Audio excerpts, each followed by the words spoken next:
So that's a pretty crazy pattern. I love playing patterns like that. Now, I know I played it kind of quick, but you don't have to play it that fast to get the benefits from it. And I'll show you in a moment how to practice it slowly and build it up in speed, so that you're really building a combination of things. You're going to obviously build chromatic technique, the ability to go up and down these intervals in the chromatic scale, but also there are harmonic benefits to this pattern as well. So, the harmonic benefits, I touch on them a little bit in the chromatic diminished pattern number 1. So if you haven't seen that one, be sure to check it out. But also, I have a lesson series that's on both my beginning sax site and the jazz improvisation lessons, where you can purchase it, or in my subscription site, randyhunterjazz.vhx.tv, series called Unraveling the Diminished Scale, that really goes through all the application of the diminished scale. And these patterns, the things that you're learning in these chromatic diminished patterns, can really be applied in very much the same way as the diminished scale. So I'm going to add these videos to both the subscription site and to the download for Unraveling the Diminished Scale on beginningsax.com. Now, let's get started learning this pattern. The first thing you want to do is learn kind of our target tones that we're gonna work at hitting in this pattern. But first, let's play just the diminished arpeggio. This can be done in basically 3 different keys that covers 12 different, when you start doing these symmetrical type patterns, you have multiple keys covered in each one. So we're going to base this one on C, but you could also base it on B flat or B, to get all the different keys, and that would really cover all 12 keys if you did that. So our first step is to just go through this diminished arpeggio, the C diminished arpeggio, and that's really just minor thirds: C, E flat, F sharp, A, C, and I'm going to go from low C all the way to the top of the instrument, to the highest note, which is high E flat, without reaching into the altissimo, and then I'm going to descend. So that's where I would start if I were you.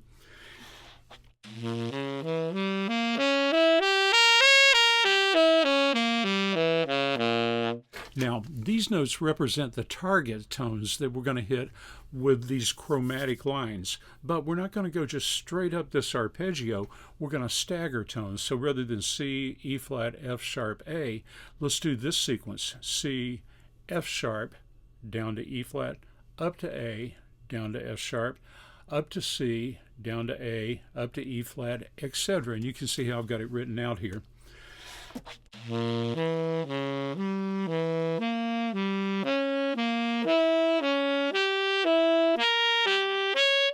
Now, we'll cover the descending aspect of this pattern in a moment, but these notes represent the target tones in our ascension. So we're going to start on the low C. We'll ascend to the F sharp, then we'll descend to the E flat, followed by ascending to the A, etc. All of this in triplets.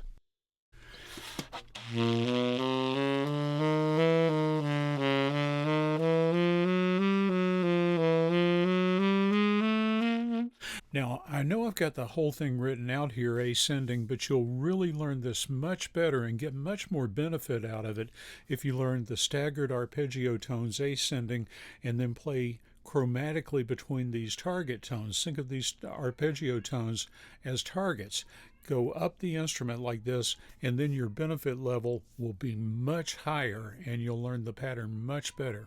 I could write the whole thing out, but I really hate reading these patterns. I don't think you get nearly as much benefit. And hopefully you know your chromatic scale, so all you got to do is remember the target tones and feel these notes as they move up. You want to feel these tones kind of rolling off your fingers. That's the objective. And you notice I'm not really putting any articulation in there. I'm generally slurring for the biggest part.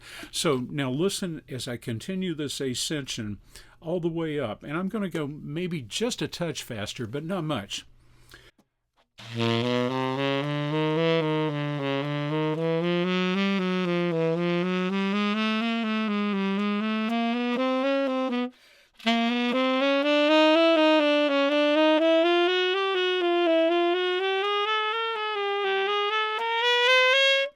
So there I've reached the top of the instrument. Now, let's look at it. Let's approach the second half of the pattern, which is the descension. We're going to descend now, and remember, we're going to kind of stagger these tones on the descent, just like we done it on the ascent. So rather than straight down this diminished arpeggio,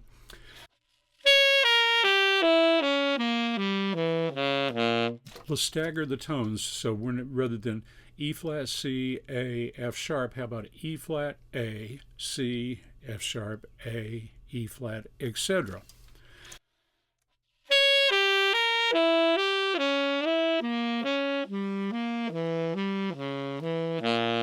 So now, just like you see, I've got a few increments of this descending triplet pattern that targets these tones.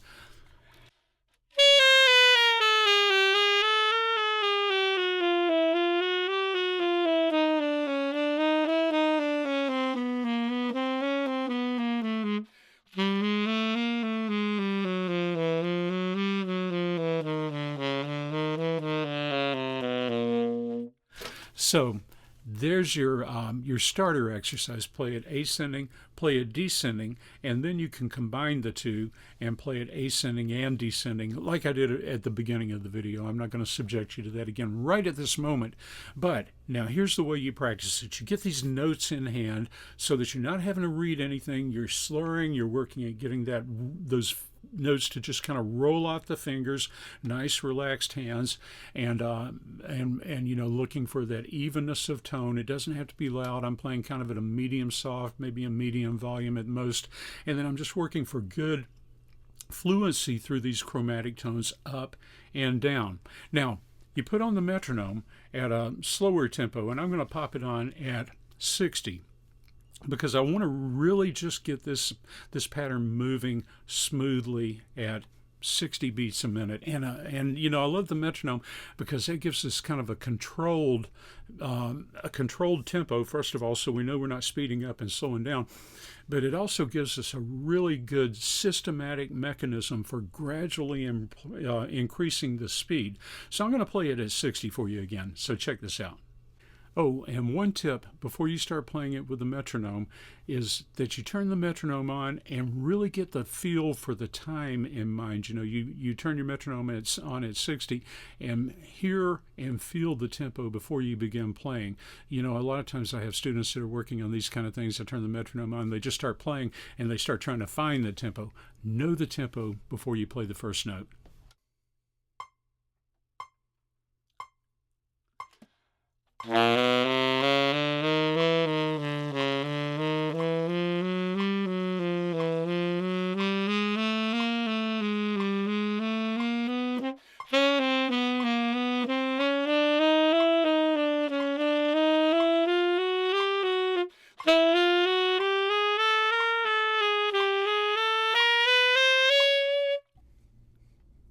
So I stopped after playing the pattern ascending because you don't necessarily need to hear me practice it descending as well. It's the same method as you descend. Just work for accuracy with both the notes, the feel, and the time and rhythm. So the important thing now moving forward as you work to get this faster is that you speed the metronome up in small increments. So if I were practicing this, I'd do it at 60 like I just did, then 64 beats a minute, then 68, moving forward by about 4 beats per minute. And once I reach 120, that's when I like to reset the metronome from 120 to 60 and do the pattern double time. So rather than doing the pattern in eighth note triplets, I would move the metronome back to 60 and do it in 16th note triplets, so it's twice as many notes per beat. So listen as I do that. So I'm going to pretend I've just practiced it through all of these different tempos. Now I'm setting the metronome back at 60, and I'm going to play the pattern in double time.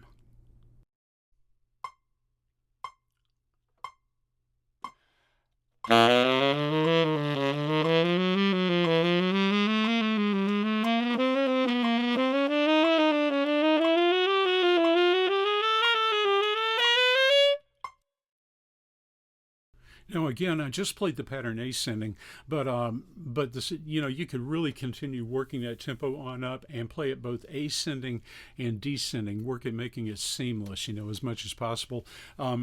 You may end up having to breathe at some point. I was able to get enough air in there that I could play it all the way up that register in one breath, but at a slower tempo, I probably need to breathe some in there. So if you need to breathe, there are a couple of techniques. You can either leave a note out, or you can add a beat and just pick up where you left off with the pattern as you breathe, because we're not really thinking about a time signature as we play this. We're just working at building that fluency going up and down. Now, after you practice it over and over with the metronome, you can go back and just play it and work at getting it really fast and really smooth and seamless.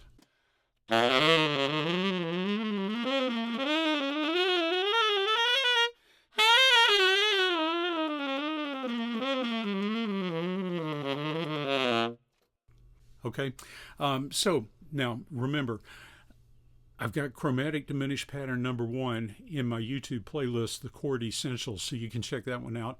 Or I'm going to put these chromatic diminished patterns in my lesson series called Unraveling the Diminished Scale, which is included with my lesson subscription site at randyhunterjazz.vhx.tv. And I'm also going to put it in the downloads package for Unraveling the Diminished Scale, which is available for purchase on my beginning sax site in the jazz improvisation lessons category. And again, that's www.beginningsax.com. So I hope you'll visit those sites and purchase the series or subscribe. All right, so enjoy this pattern.